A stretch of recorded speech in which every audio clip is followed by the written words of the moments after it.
Testing, testing. Hello, hello.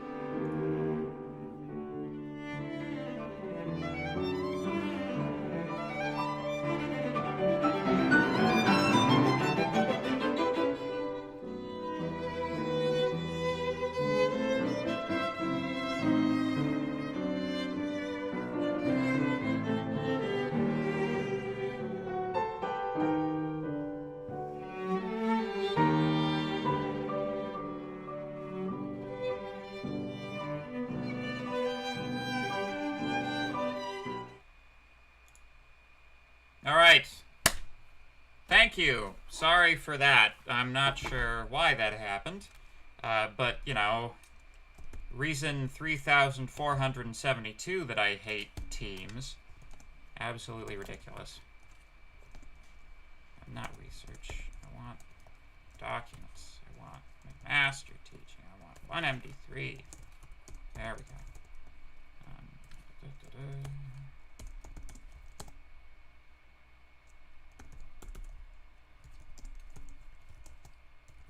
U.Python.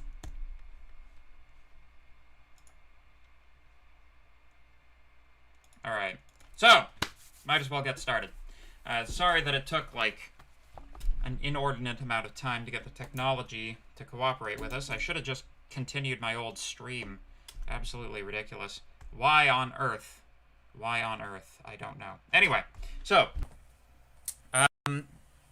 just for the purposes of posterity and the recording of this particular review session, the topics that we're going to cover that have been pre-selected by the attendees are the checkers question, binary search trees, recursion, dictionaries, slicing, for and while loops, the differences between, files, SQL syntax, particularly its use in Python, inheritance, aliasing, and testing and exceptions. Technical difficulties in a computer course. Well, they do say that cobblers have the most worn soles. So, good. So, anyway. So, I'm not going to cover those in the order that I listed them. I'm going to cover them in an order that makes sense to me. So, we'll just get started with it. Let's talk about for and while loops. This will be, hopefully, a good review for everybody.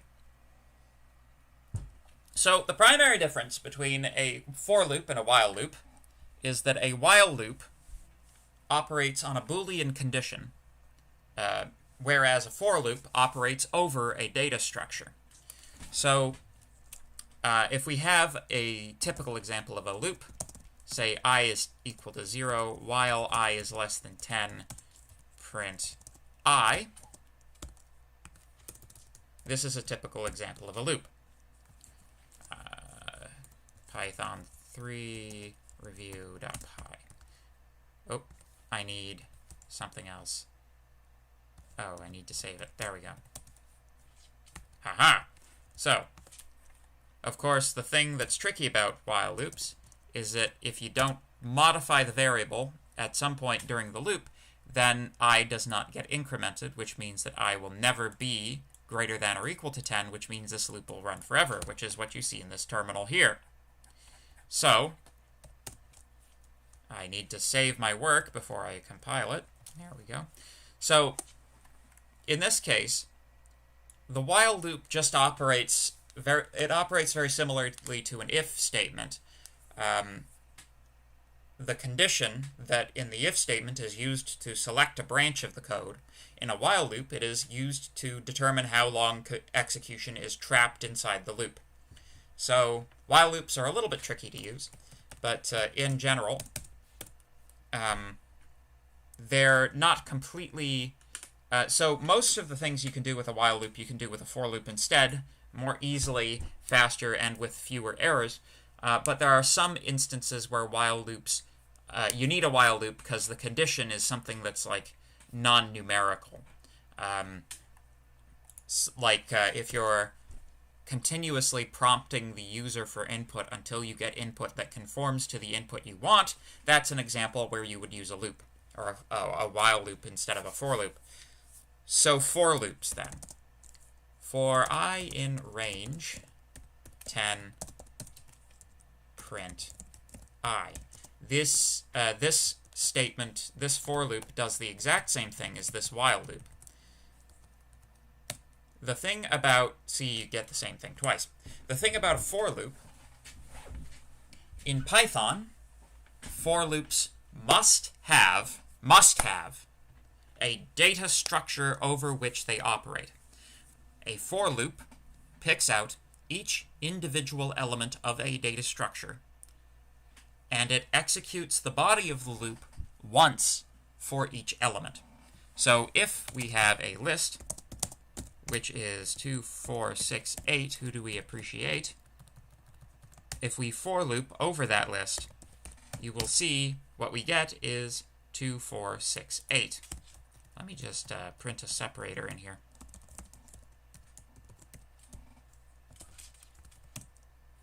Two, 4, 6, 8. So with the for loop, you get one execution for every element in the data structure. Now, these data structures there can be many of these different data structures which for loops work for. If you have something like a dictionary, there are actually data structures that you have to use for loops for if you want to cover the entire thing. There's, take a set, for instance. There's no way of accessing the elements inside of a set using indexing because a set is an unordered data,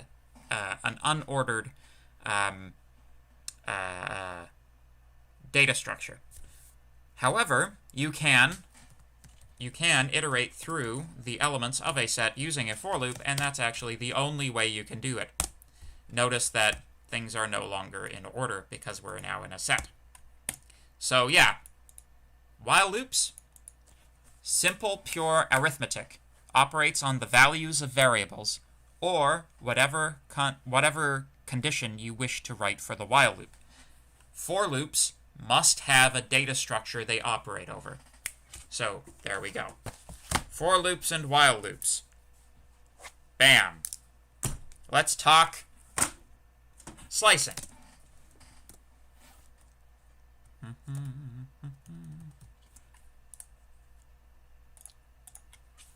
So let's talk slicing.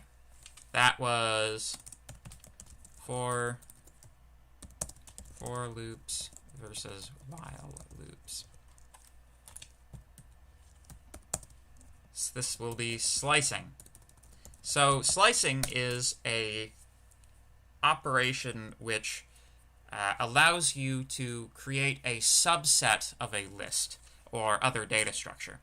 So let's create a data structure. Let's call it L. It will be every number in the range from 0 to 100. Print L. I'm going to convert it to a list just so that it's more visible. There you go. So slicing works on lists and tuples and strings. It requires a data type that is orderable, right? It requires a data type that you can perform an indexing operation on. So it's a generalization of an indexing operation, right? So you access range function makes a list of values. Range function makes a range object, which can be interpreted as a list of values.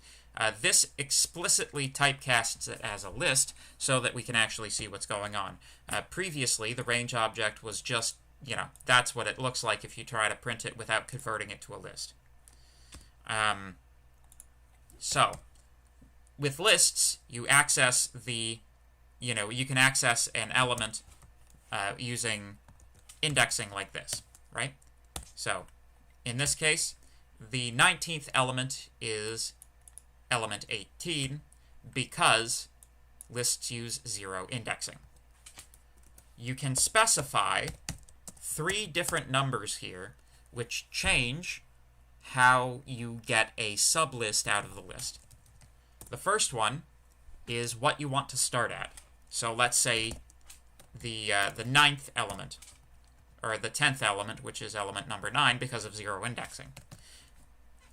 And the second element is the one that you want to stop before, right? It's we stop at the element before this one. So let's say 67. If we leave it there, you can see, I need to save, we go from 9 to 66. That is 1 before 67. If we specify a third parameter, that's how many we count by. So if we specify a 2, you can see we're skipping 1 each time. We are counting by 2s. If we enter a 3, we are counting by 3s. If we enter a 6, we are counting by 6s. So, for example, if you wanted to get all of the numbers which are multiples of 6, there it is. All the multiples of 6 less than 100. If you leave these blank, by the way, the first one, if you leave it blank, that means from the beginning. If you use this one, it's from the end, and this is how much you count by. Do loops work on sets? For loops work on sets. While loops work on anything you want because you specify the condition. But yeah, this is an example of a for loop working over a set. So there we go. That's slicing. Slicing, blammo. Dictionaries. Let's talk about dictionaries.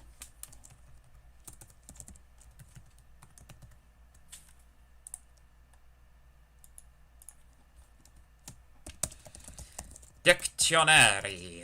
So, a dictionary is a mapping between 2 different things, right? So, let's say we have a dictionary.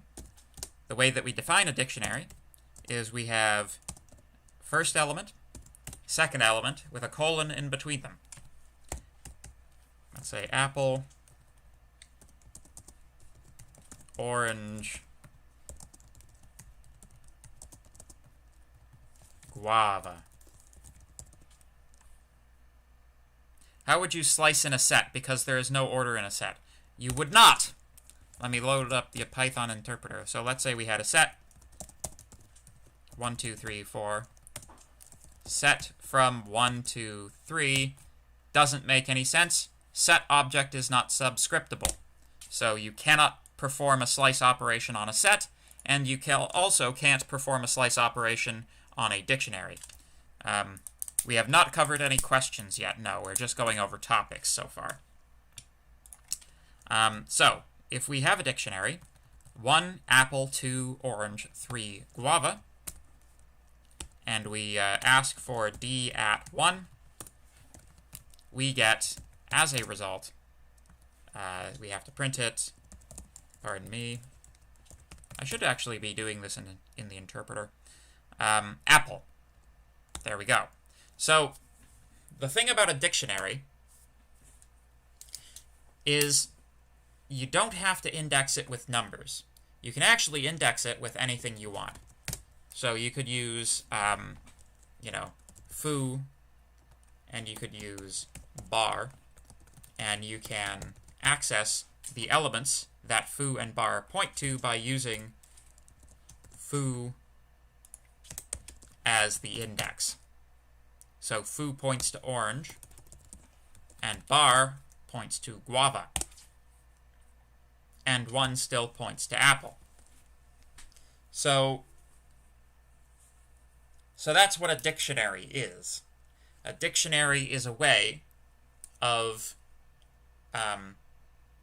it's almost like tagging. It's like I have this object, I am tagging it with this and I can access it through the tag. The important nomenclature is that the things you access the elements with are called the keys, and the things that you are accessing are called the values. So there we go. Dictionaries. Blammo. All right.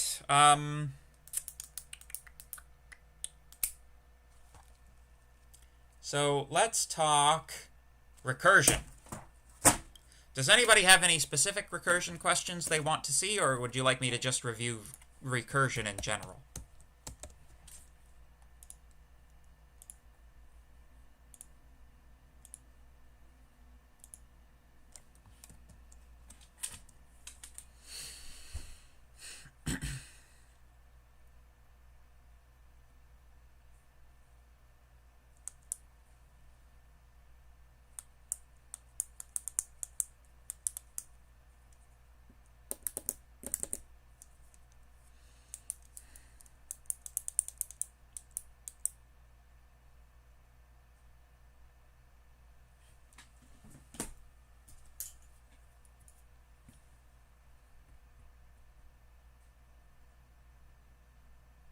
The first midterm question.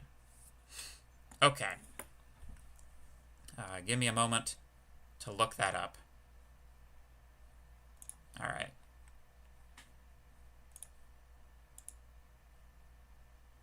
Let's see if I have a local copy of it in release.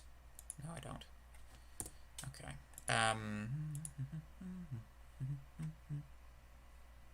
Let me just grab it off of Avenue then.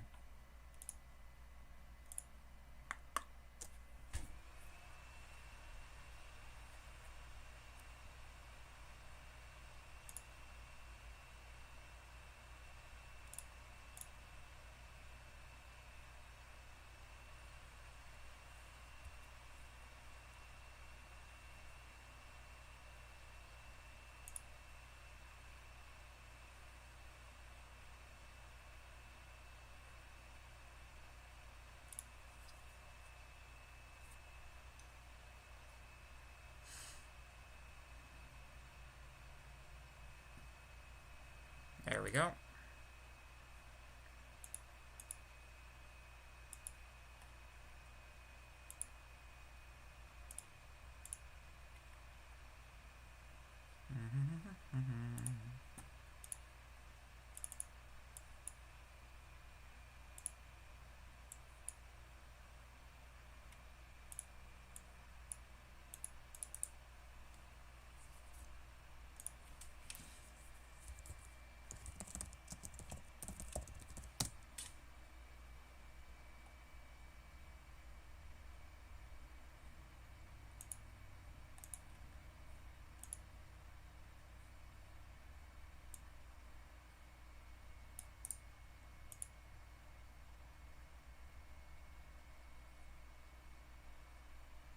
All right, midterm.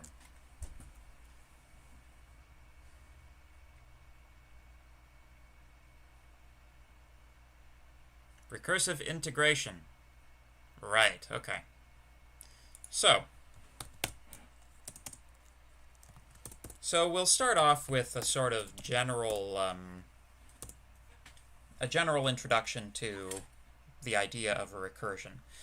Recursion is when a function calls itself.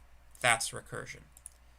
Recursion is a really, really important topic that you'll see a lot when you if you go on in computer science courses, and it's a really useful thing to know about. So,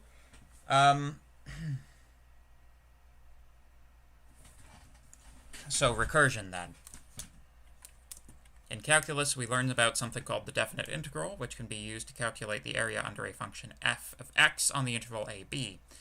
So, write a function definite integral abfn that approximates the area under a function f starting at x equals a and ending at x equals b, using n partitions. If n is negative, return none. If b is less than a, return the negative integral from b to a. This is just the integral from b to a, from a to b, I would assume, multiplied by -1. if n is 0 or a is equal to b, return 0. Assuming these two cases aren't true, perform the following calculation. F at a plus f at a plus delta x over 2 times delta x plus the definite integral from a plus delta x b f to n minus 1, where delta x is b minus a over n. So, since we've got two formulas, let's do two functions. Def delta x takes b, a, and n. Return b minus a over n. Ta-da! First one done. That's not the recursive bit. So define definite integral a, b, f, and n. Return this thing plus definite integral a plus delta x. I'm gonna assign that to a variable. Let's say dx is equal to delta x b a n.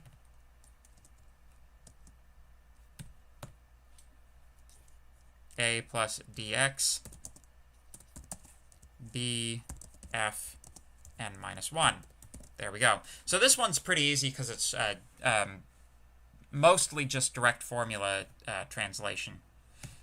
We have to deal with the front bit, though. So f at a plus f at a plus dx divide by 2 times delta x. And there we go. So in general, recursive problems, they generally have a base case and a iterative case.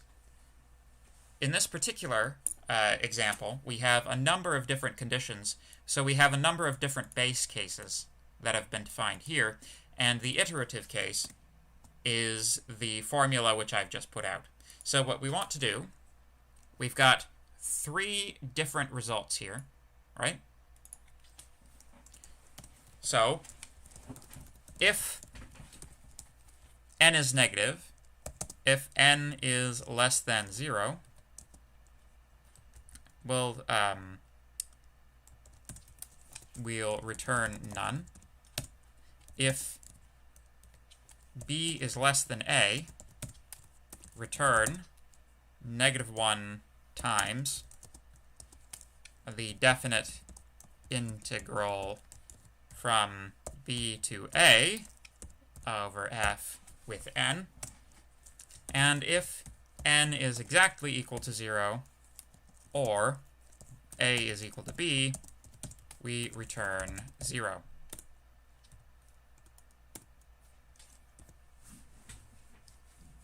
And otherwise, well, we don't really need to do an otherwise. I've formulated this as a bunch of if statements rather than else ifs, but you could do else ifs reasonably easily. It doesn't actually matter. You could do if, elif, else, and it would do the same thing. So there we go. All right. Let me see what our comments say. Okay. So let's compile that up. Invalid syntax. Ha! I forgot to do the double equals. There we go. Now, here's the real test. Can the prof pass the test cases? 0 division error. What? All right, let's see here.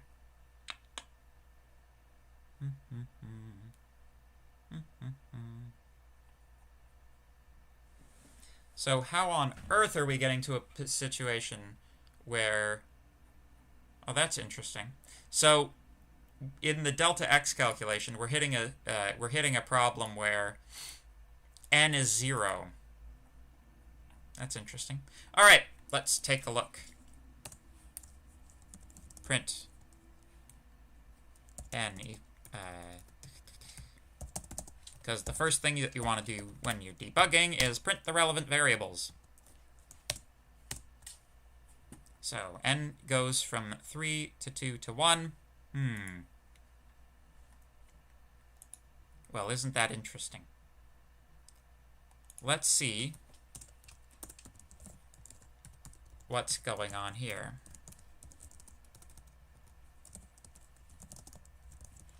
Exit with none. Print. Flip the integral. And print normal base case. Let's see what. So we're not hitting any of those. Ah, I know. This is how it works. So this is the mistake that I'm making. I'm calculating delta x before I have determined whether or not n is 0. If n is 0, then we want to exit out. Basically, that's our normal base case for this recursion. If the recursion goes nicely and everything runs through, eventually n will be equal to 0 because n is you subtract 1 from n each time. So we can't calculate delta x unless we've checked first to see that n is not 0. That's the problem that I've been running into. So if we take this and we try it now, we should do. Boop, boop, boop. All right. Let me just eliminate some of these redundant print statements.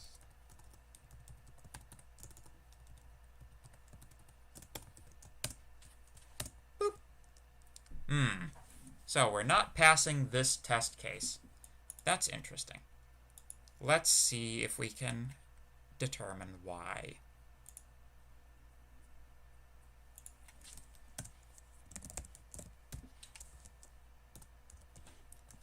So first let's check to see if delta x is coming out correctly. In this particular case, we've got our delta x should come out to 1. So let's just make sure that that's happening. It is. That's good. Now, let's see what this is coming out to. It's possible I made an error in my transcription. 4.5, 4.5, 4.5.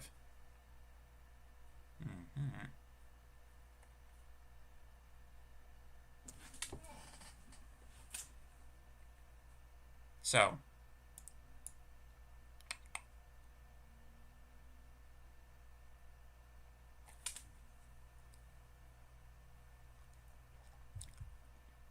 but is it though? No, it can't be. The issue, that should be 3. The average of f at a and f at a plus dx should be, let's see, did I mess up my brackets here? Let's take a look. Yeah, I did. So if you put these in brackets, you get the correct result, which is 3. Because what this is calculating is the average of the function at a and the function at a plus delta x. So, if I include the extra parentheses, we should, in theory, pass the test cases. Yes, there we go. All the test cases are now passing. So there we go. Recursion. Burp. Let me,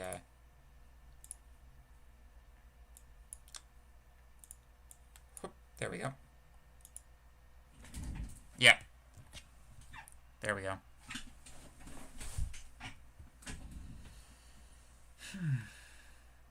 All right. Try increasing the, you can increase the fidelity from the controls on YouTube. So that, I think, will cover it for recursion. Again, remember, whenever you're doing a recursion problem, think, what is my base case? What is my iterative case? So,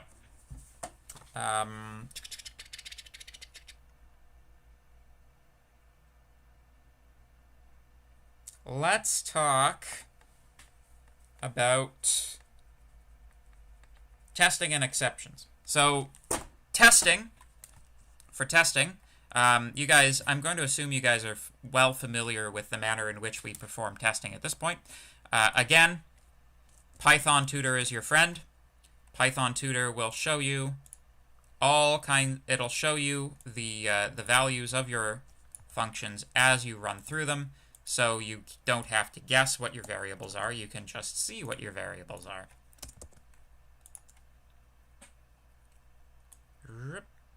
You can see all of your recursive calls even.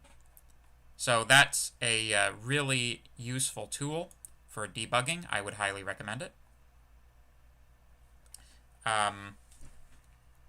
If I change an element of a list in a for loop, and you want to repeat the loop with a new element until all of the elements that can be changed are changed.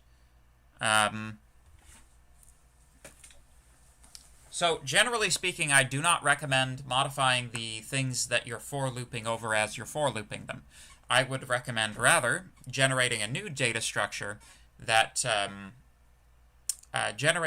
new data structure that becomes your new version, rather than modifying the original one. For loops can be somewhat tricky. It's not impossible to get into an infinite loop with a for loop, and the way that you do it is by modifying the data structure as you're going through it. Should you use a while loop with an iterator that's longer than the list length, or can you use recursion, or can you just use something else? As I said, I don't recommend, in general, for looping over something you're modifying. While looping over it can be, well, as long as you're not changing the length of the list, it should be fine. As long as you're not adding or or adding or removing elements from the thing you're iterating over, you'll get away with it. But just be careful. Be careful with it. Yeah, using a while loop also works. So, good. Excellent. Yeah, I know. I tried Teams, and it didn't work. So this is what we're left with. So, let's talk about exceptions then. So, that business I had, where I had a 0 division error, exception handling is a way of being able to handle these problems when they occur. So, if I had a version of my algorithm, let's say, that, let's see here. Oh, that's locked, isn't it? Let's say I ran delta x stupidly with 1, 2, and 0. I'm going to hit its 0 division error. I can handle that error using exception handling. So if you put the thing that might fail inside of a try block, and put the thing that you if that guy fails, you'll run what's inside the except block. So print, you done goofed. Right? So this guy will, this statement will execute if this one fails, and if this guy doesn't fail, then the except block will not be executed.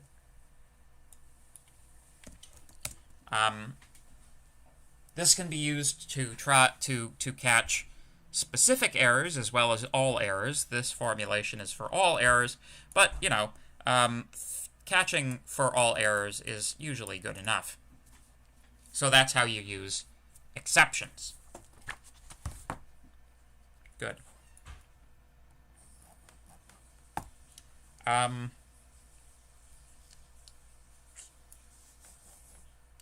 So, let's talk about inheritance, or let's yeah, let's talk about inheritance. So, inheritance then. Let me just pull up this guy.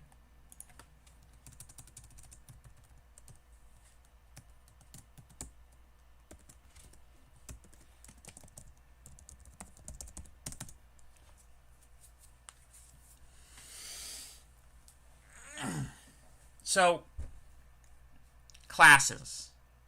The idea with inheritance and classes is that you have what's called a base class, and you have what's called a derived class. The base class contains definitions that are useful to the derived class, but the derived class is something that's more specific.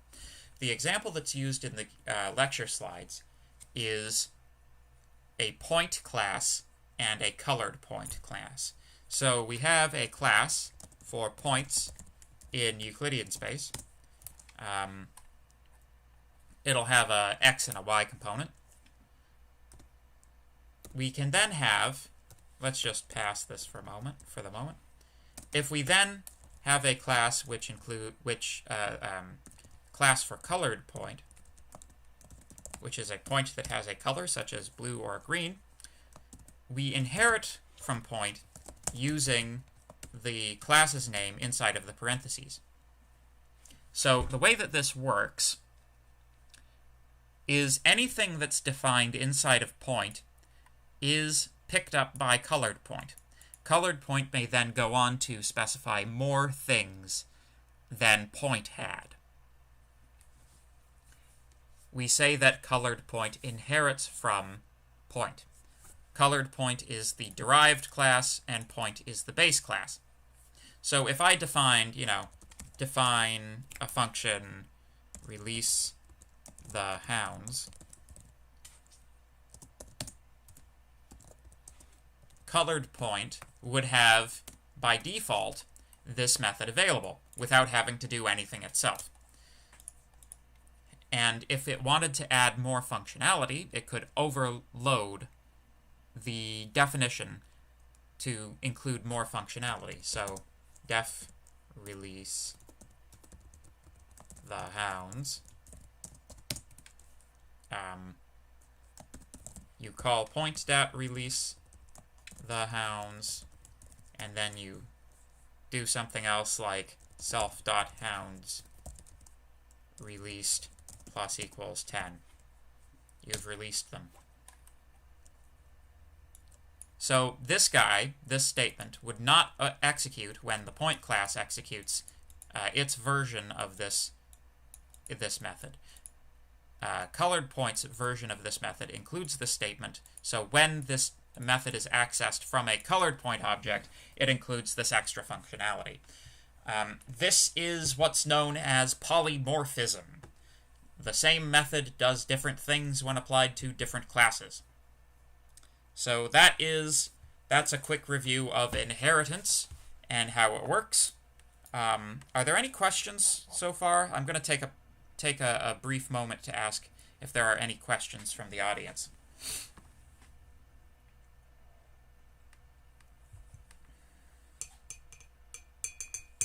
If you're good, give me a thumbs up. How many people do we have watching right now? 13? 22. That's better than 13.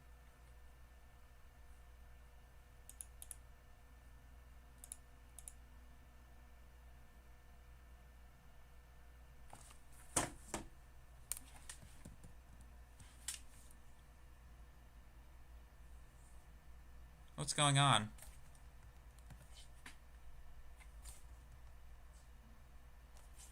Oh, it's not playing. Hate that.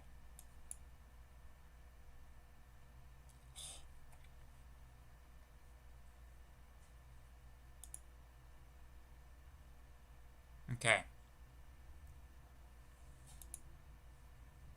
All right, I'm getting thumbs up.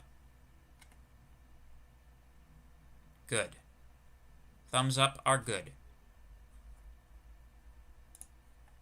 All right, so since we're talking about classes anyway, we might as well talk about the binary search tree. So,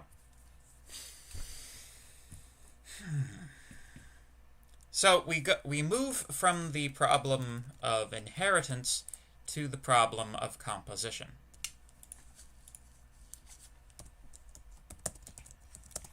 In order to define a binary search tree, we must first define a binary tree. So a binary tree is a structure where each node in the tree can point to two other nodes, right? So if we have, let me just show you a picture of a binary tree. Yeah. So, a binary tree right here. So every node in the tree points to, at most, two other nodes. So you can point to 0, 1, or 2 other nodes. This is expressible in terms of classes in Python. We can say class node, or BST node. We'll worry about what makes it a binary search tree once we've established it as a binary tree. Node inherits from nothing. Def init. It'll take self and nothing else. It'll have a self.value. That'll be the number inside of the node.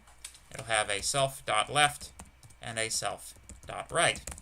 Self.left and right will be other binary search tree nodes. They will be initialized to none. Let's say 0. Initialize the value to 0. So, so the thing that defines a binary search tree, as opposed to a regular binary tree, is the order in which the nodes are added. So binary search tree. The difference with a binary search tree is whatever the value of the node you're on is, elements that are to the left of it are less, and elements that are to the right of it are greater than or equal to.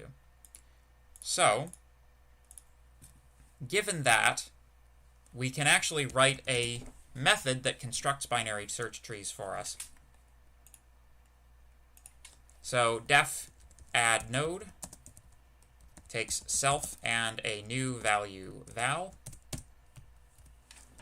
If val is less than self.value, then we do one thing.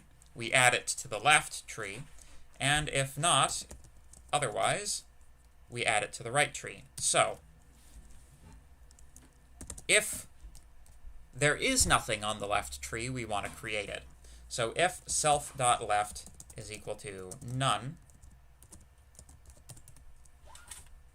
then we want to create one. Self.left. Actually, you know what? Let's add a value parameter here so that we initialize nodes with a value. That makes sense now. Self.left is equal to bst node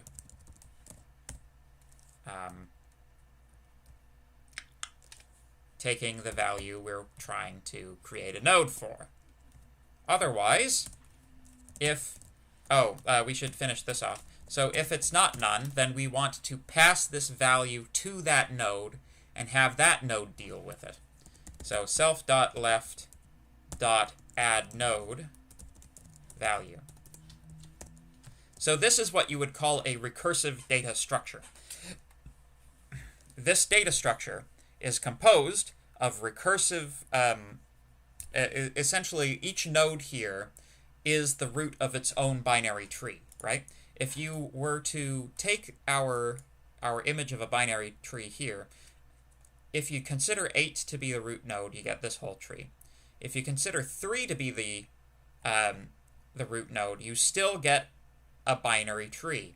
Everything from this point forward still conforms to all of the rules that apply to binary search trees. So any point here is a possible root node of a new binary tree. And that's kind of that's what makes it recursive. Boom, boom, boom. So if self.right, basically now we just do the same thing on the right side. If self.right is equal to none, then self.right is equal to BST node taking value, else self.right.add node. Wait. Yeah, add node value. Cool. So let's try it out. Let's have a...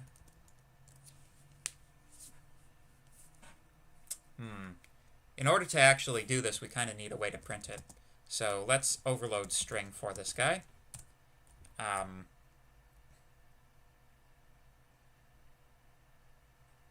This is gonna be a little bit messy, but this is sort of inevitable given the circumstances. So return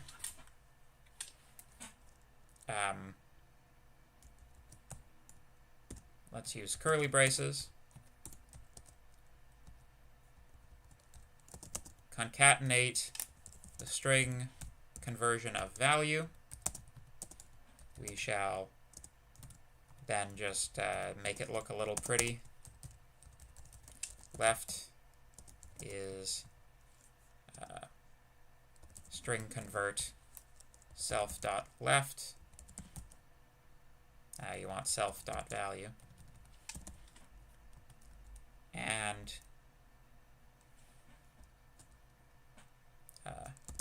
right.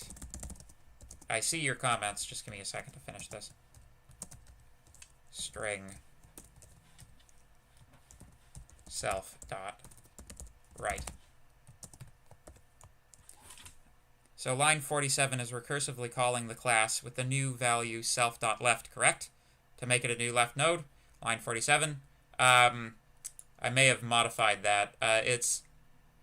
Yeah, line 48 here and line 53 here, yes. What does line 50 do? So this is a recursive call to this same method over the left node. So if left is not none, then it's another node. In order to add this value to the tree, we don't have to worry about its exact placement within the tree inside of this method. All we have to do is give it to the head of the tree represented by the left side and say, okay, you deal with this the same way as I just dealt with it, and if you just keep passing it down, eventually it's going to reach a point where there's no node and you create a new one and plop it in there, and that's the end. So this is a recursion. This is a recursive call to the method. This is a you're sort of recursively instantiating a class within the class. So let's create one. Let's say tree is equal to BST node. We shall instantiate it with the value 10. Print tree.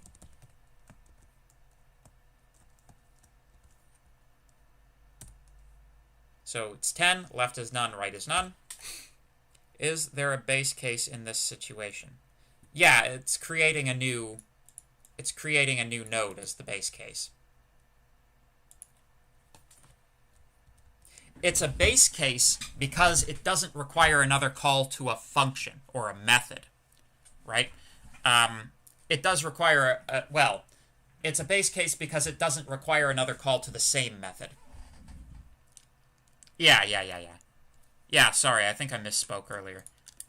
line 48 isn't the recursion, it's the base case of a recursion that creates a recursive data structure. Yeah. So, if we tree.add node 8, just going to throw some random numbers at it. 11, 10, 2, 7. Print the tree, see what that looks like.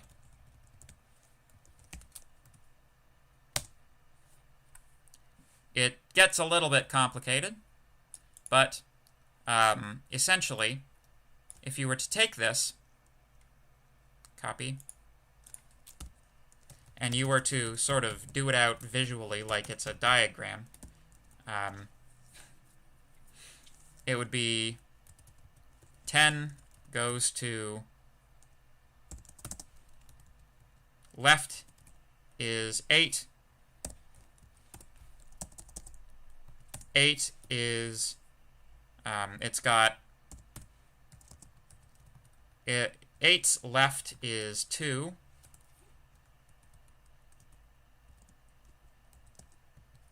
2 has none for left. And for right, it has 7, which points to nothing. So 7, like that.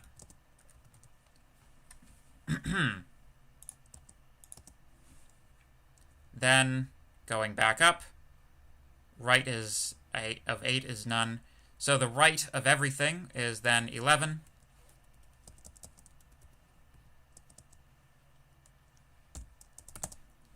Left of this guy is 10.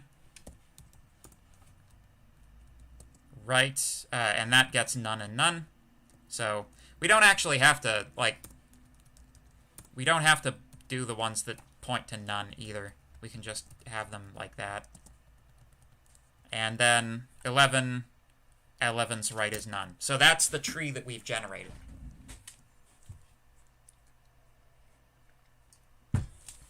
So you can see, if I were to pass, like, if I have this guy right here, right, and I'm passing 7 into here, it's like 10. I want to add 7. That goes down the left tree. And so it invokes the same function with 8. 8's like, yes, 7. That's smaller than me, so you go down this way. 2 is like, that would go down the right tree, or the right path, but I don't have a right path, so I'll add one for you, because I'm a nice guy. And that's how that works. So that's how binary search trees work, in essence. Okay? And you can also do some other fun stuff with them. Things like you can do with a regular tree. This isn't exclusive to binary search trees. You can also find the depth of a tree. So the depth of a tree is just like, the depth of this one is 4, right? 1, 2, 3, 4. Another way of formulating that is it's the length of the longest branch within the tree. So just to illustrate again how this works, what we do is we can say left depth is equal to self.left left.depth. Right depth is equal to self.right.depth. And if, and then, you know, you return the maximum of those two. Depth. Right depth. Now, of course, you need something to deal with the case where there are none, right? So if self.left.depth, or left is equal to none, then the depth will be 1. Otherwise, you return what the depth is. So you may recognize this construction. It's fairly similar to the add node construction. Basically, the base case of your recursion is whether you've reached the end of the tree. Or an end of the tree. The end of the branch of the tree you're currently sitting on. So, if we then ask print tree dot depth, we get an error, unexpected indent, on line 81. Oh yes, because this would need to be commented, wouldn't it?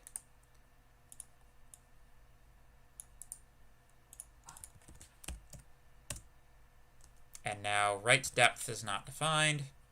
I probably just forgot the capital or something. Yes. Silly me. Gets me every time. Ah, yes, I would need to actually invoke the methods. That would be another thing that would be good to do. The depth is 1. Is that correct? That doesn't seem correct. Let me pause this example to answer this question here. Can we have a binary search tree that doesn't use greater, less than, equal to, like a binary search tree that sees it if a number is a factor of the node? Yeah, absolutely. Yeah, sure. Absolutely. Then it wouldn't be a binary search tree. It would be a tree that would use some other manner of organization. But yeah, that's like the whole point of us doing these data structures with you is to expand your brains to the manners in which data can be organized. So thank you very much for thinking. So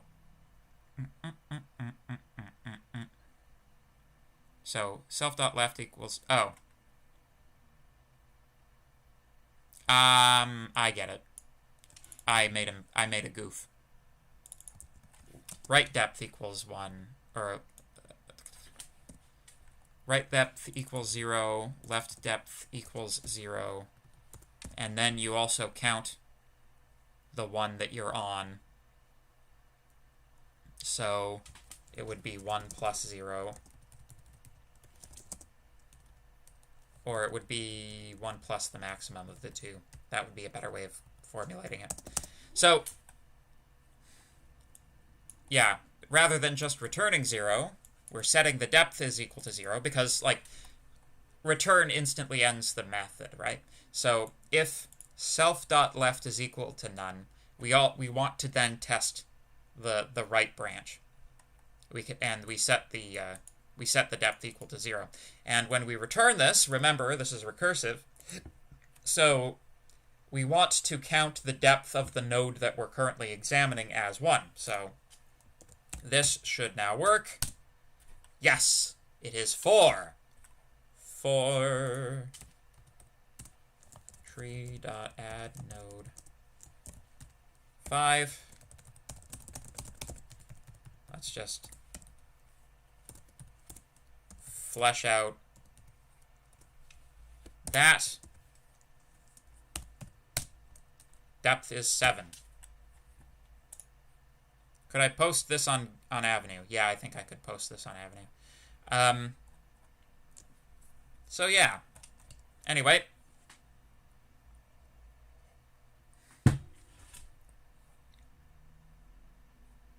Yep, I got that. Thanks. So,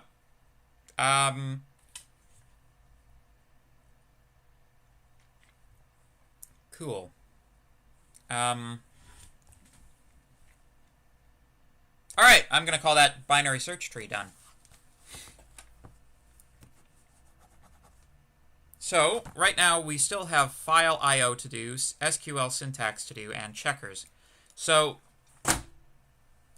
Mark, if you're paying attention to the Avenue feed right now, Mark has posted some review videos which you guys might find to be extremely useful. One of those is a rather in-depth view on the checkers question.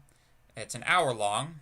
You don't have to watch the whole thing, but you know, it's interesting. Anyway, he does this checkers question blind in this video. So this is like him solving it for the first time. And so it's really useful to be able to see his method and how he approaches the problem, how he diagnoses and dissects the problem so that it can be solved. So I rather than cover the checkers question during this review session, I will refer you to Mark's very thorough treatment of the checkers question, which hopefully everybody finds to be more useful than anything I could produce. Yeah. So hopefully that's okay for you guys. If you'd like me to talk about it briefly in like broad terms, I would be happy to do that. But let's talk files. So question 1 on assignment 9, eh? Ooh, there's some people who are still working on assignment 9 because they have accommodations and stuff. So I think we'll hold off on that one. But I can do file I/O in a more general sense for you guys.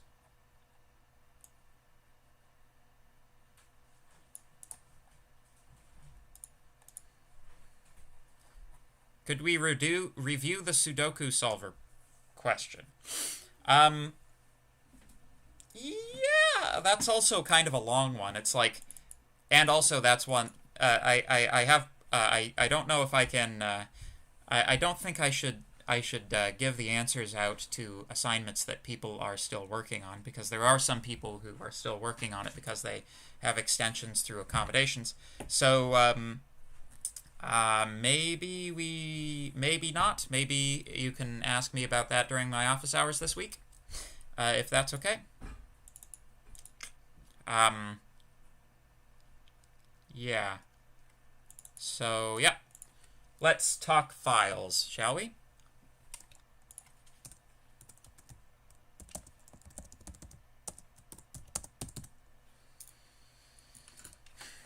So,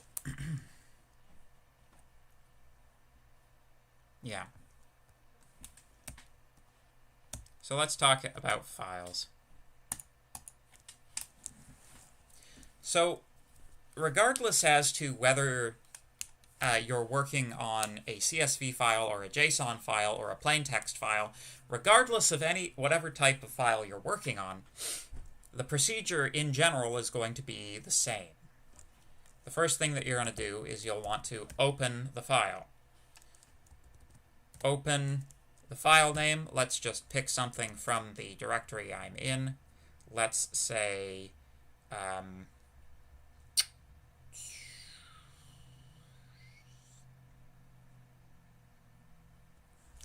sample.csv. I think this was the one that I was using in lecture. You then want to specify what mode you want to open the file in. There are a bunch of these things, but in general, you only have to worry about read mode and write mode. And these should be, having used computers before, you should probably have a good idea already what read and write mean. So, read. We are going to read the file. This produces a file handle. The file handle .read operation will return a string, which you can then print to display the contents of the file.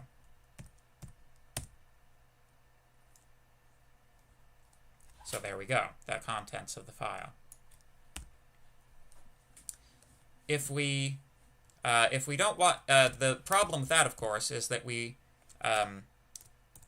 the error that I've made here is I have forgotten to close the file handle when we're finished. If you don't close the file handle, the operating system doesn't know that you want the file like the operating system needs to be told that you're finished with the file, or else, and that's essentially what open and close do, is they tell the operating system that you request this resource and that you are finished with this resource. What are my office hours again? That's Thursday, 10:30. Thursday, 10:30 is office hours for Mr. Professor, sir. So you got to close it.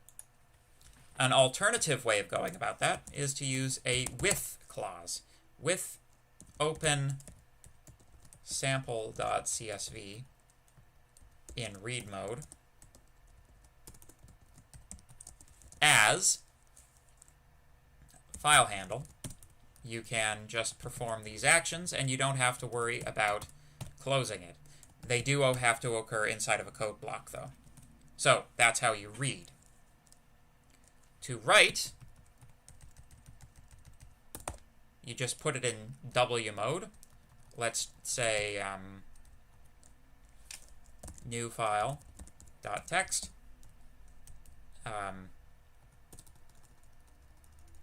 We don't want to read anything. We want to go at file handle dot write, and then you specify some string.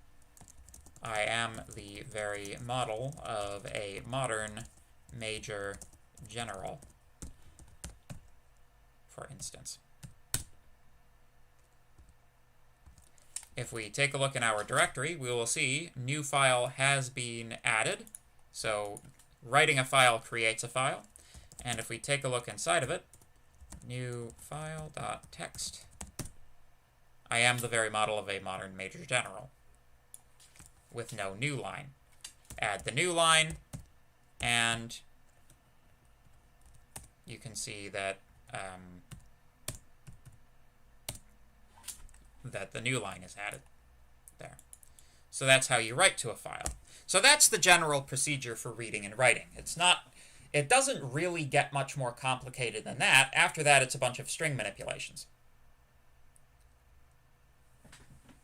Is there a way to use with a with clause with a DB file? I don't believe so. I don't believe so.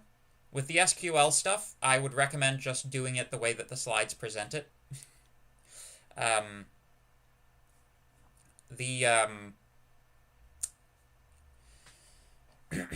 There is a problem of the authority of the people who put together the library to consider. The SQLite Python library was likely written by the SQLite people themselves, whereas the CSV library was probably written by the people who wrote the Python standard library, or, close to them. So the CSV file, the CSV library is also used quite, like these sort of system, we're not even talking about CSV files. These are system operations and are much more likely to be supported by Python's built-in whatchamacallits. So just use the SQLite 3 library the way that it is in the slides, and you can't go wrong. So, I have said this a few times. I will say it once again. If you're working with a CSV file, import the CSV library. If you're working with a JSON file, import the JSON library. Okay? There's a slightly different procedure between CSV files and JSON files. If you have a file handle, you want to read, you go csv.reader. I believe that's it. csv.reader file handle. And yes. So print so the CSV reader object has a definition for iterable, so you can use for loops to iterate through the rows of a CSV file using CSV reader. For row in S, print row, and there you go. You get all of your nice data already collected into lists for you, which might be slightly more useful than just dumping everything into a string. I see we have a Mass Effect fan on our hands.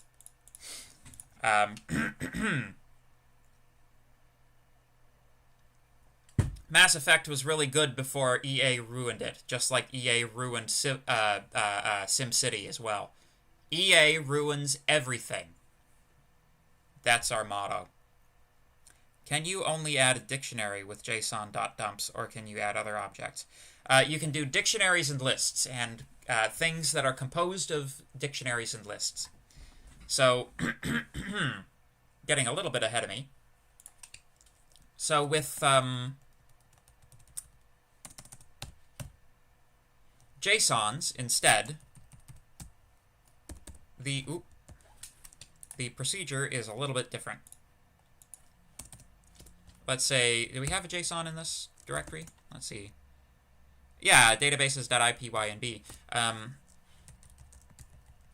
IPYNB files are JSON files under the hood. IPYNB. Same format, different file extension. In read mode. So let's say, so the thing is with JSON, rather than creating a reader object, you use rather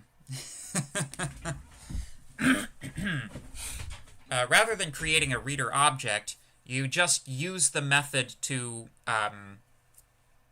convert strings into the things that you want. So the first thing that you have to do is read a string in the regular method. So filehandle.read, and that'll get you your string. Then your JSON or your structure, whatever, is JSON.read string. Then you can print your structure.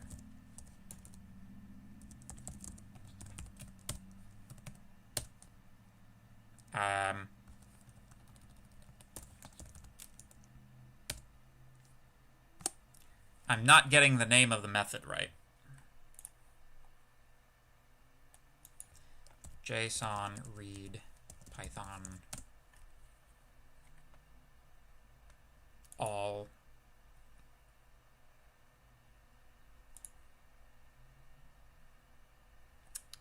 Yes, I do look up stuff. Can't be bothered to memorize the load S. Okay, yeah.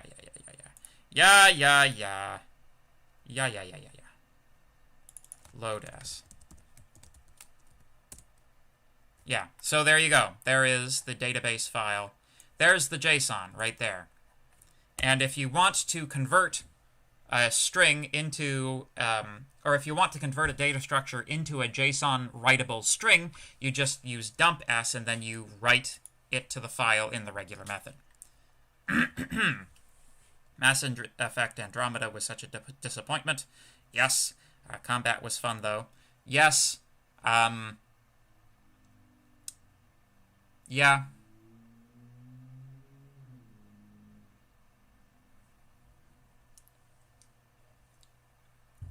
I don't know. I prefer Mass Effect 1.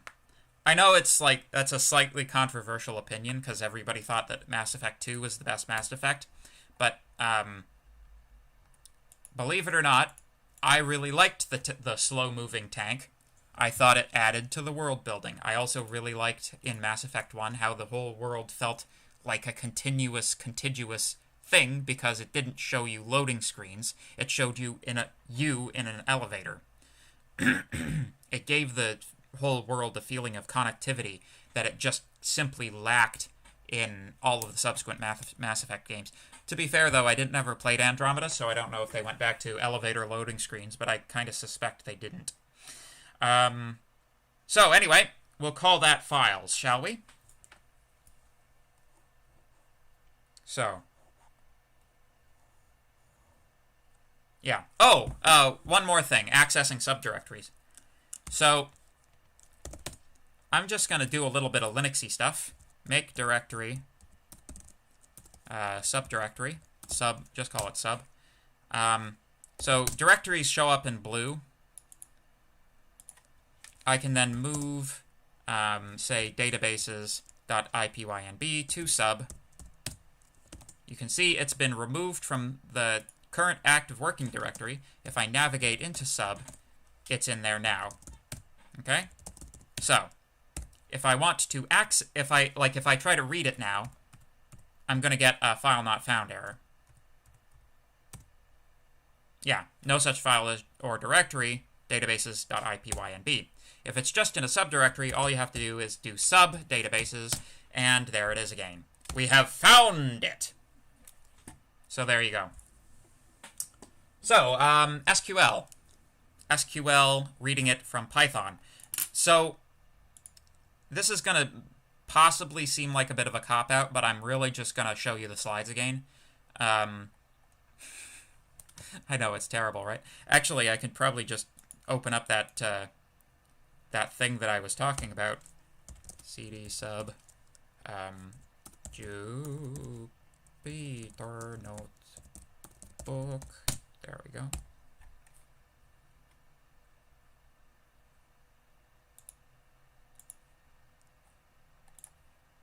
So there we go. So the procedure in general, you have to connect to the database. That produces a database. It's a database file handle, really. You then have to create a cursor object by invoking db.cursor. The cursor operates in the exact same manner as the command prompt when you saw me doing all of the SQLite stuff in terminal. You send it commands with cursor.execute, and in order to save stuff, any modifications you make, you have to commit the database, db.commit. db.commit, not cursor.commit. Important distinction. So the way that cursor works is it's like a buffer. It buffers the inputs you send it, it waits until the database is ready to accept them, and then the database processes your requests. If those requests have return results, those results are stored in cursor until you ask for them. So that's why we can get the return result of the cursor execution, and we can iterate over it. So so that's how that works, basically. If you have any problems with this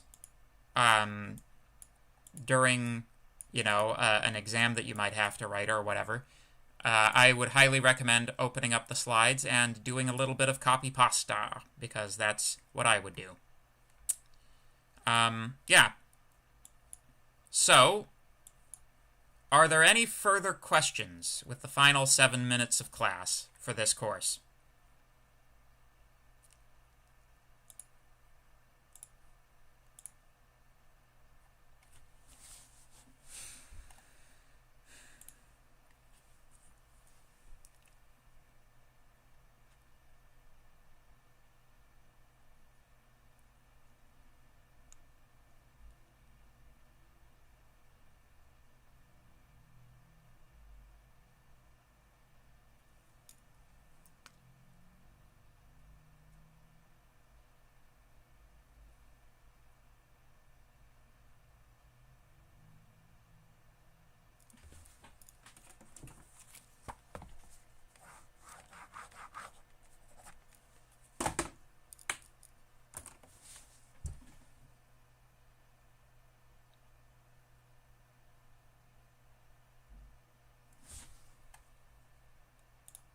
You get confused with variables when doing recursions. Yes, so I can understand why. Variables are not global to recursions by default. In order to be to retain their value between recursive calls, it would have to be a global variable, or it would have to be a passed parameter. So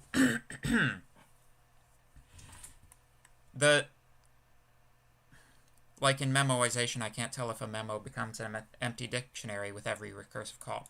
In memoization, no, because in memoization, we're passing the memo back into the next. We're passing the memo forward into each recursive call. And remember that in Python, it's pass by assignment. And assignment of a dictionary means the creation of an alias.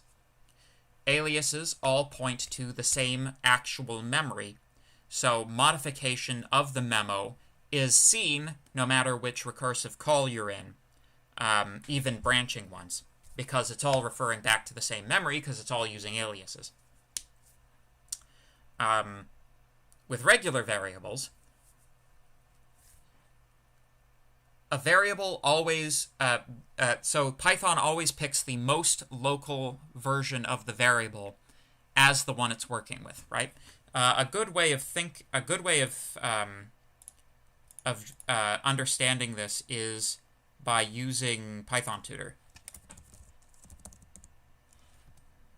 right? So if I did def fib n, very quickly, if n is equal to 1 or n is equal to 0. This one might not be a great example because it's doesn't have variables, but let's include a memo, or let's do something else. Def oh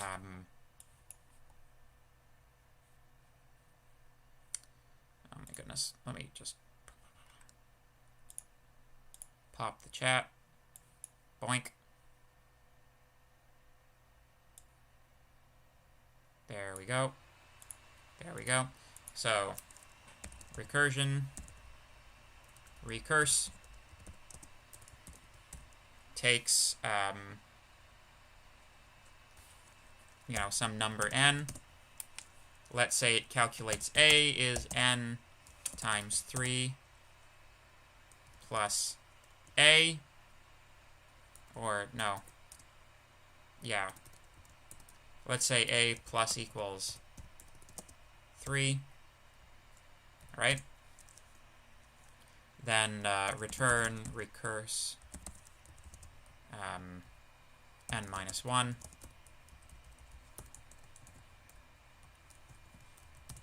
If n is equal to 0, let's say a times n minus 1,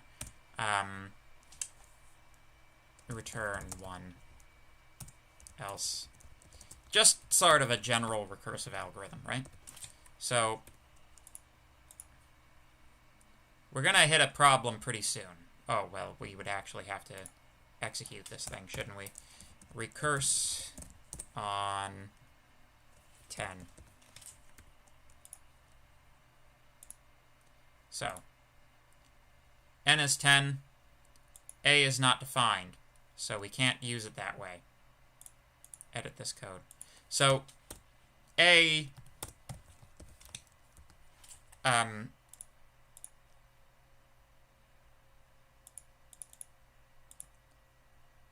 so if you take a look, each one of these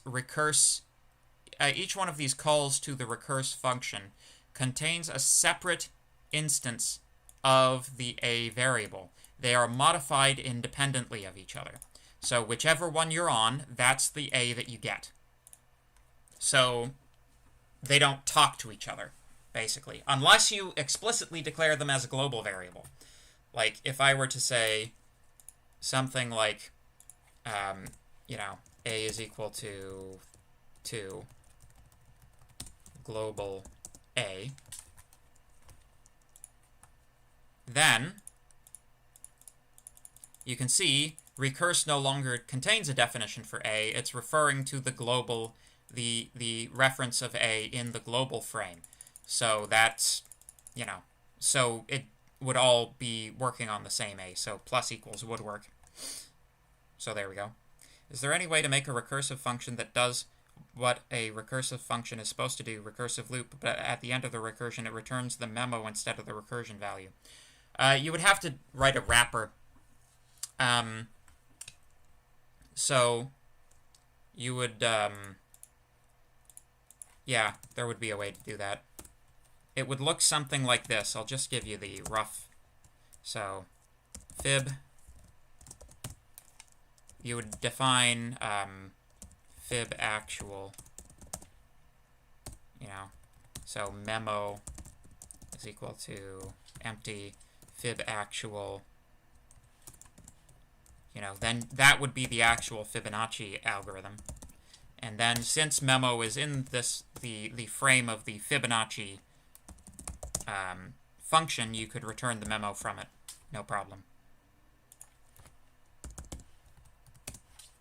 Wrappers, my friend, wrappers. So, I think that's everything. Again, if you want the checkers tutorial, please check out Mark's video. It's extremely good. But also go to the tutorials today. I believe we're having them today. Yeah. Thank you very much for paying attention. Thank you very much for being here. I have appreciated your participation in the course this semester. I realize we're all getting a little tired of online school, but, you know, that's the situation we currently live in, so we might as well make the best of it, eh? Yeah.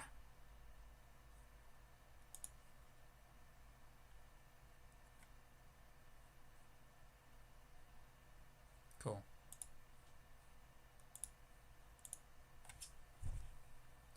Fill out your course evals. Do it now. I've lost my camera again.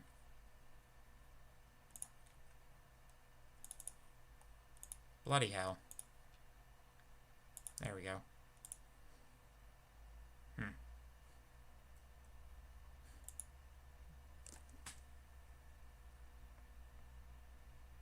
Right.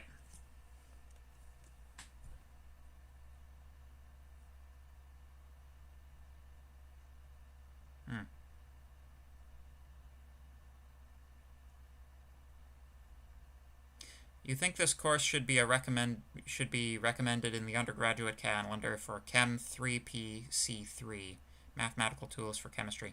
Yeah, I generally think that it should be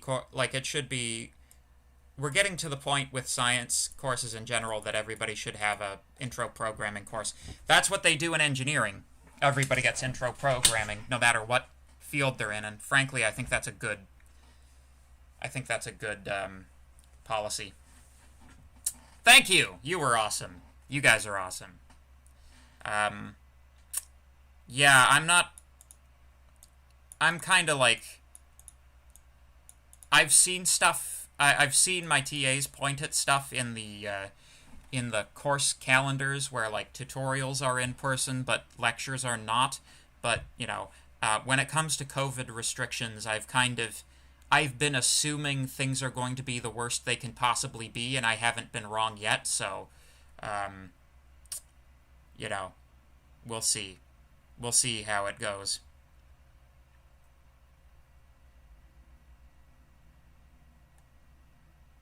Yeah. Yeah. Well, the thing is, they're trying to teach you chemistry, right?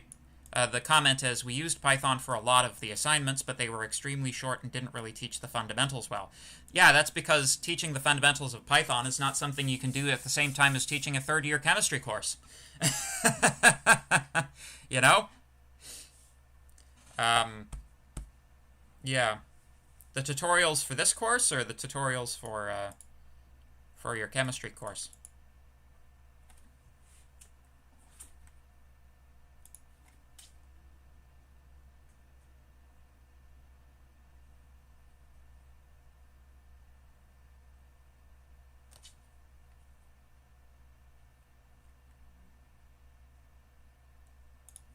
I really liked last Tuesday's lecture. Is there any other courses that are similar to machine learning?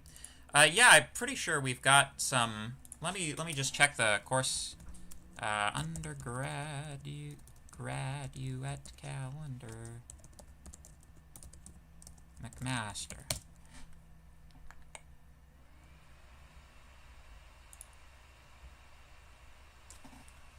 Yeah, I'm pretty sure you don't hit that until like 3rd or 4th year though.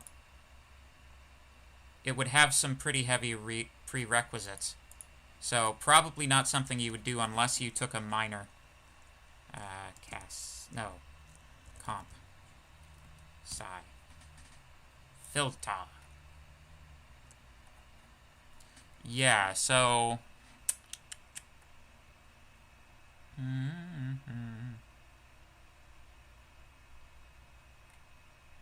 Introduction to Machine Learning is a 4th year course.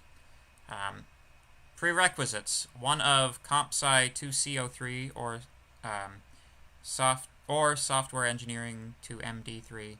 1 of Stats. Yeah. Offered on an irregular basis. Yeah, if you want to get there, yeah, again, if you're going into research in your field, then this is an excellent course to have taken. You know, you'll just have to plan your prerequisites and hope for a semester where they offer it before you graduate. But yeah, no, you can make that a goal if you want.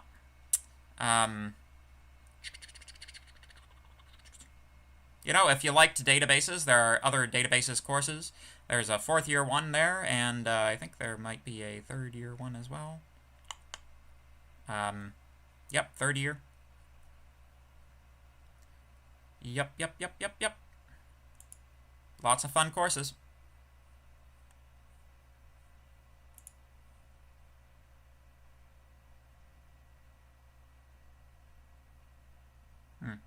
For Chem. Ah, yes. Yes, yeah. Physics 3 GO3 is machine learning. Haha, that's possible, yes.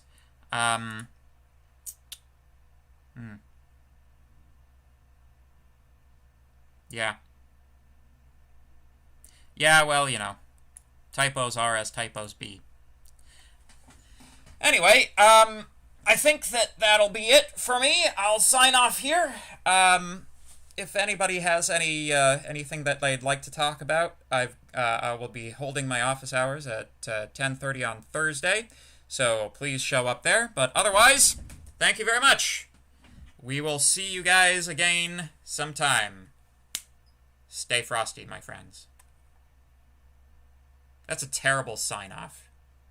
Oh well, I'm going with it.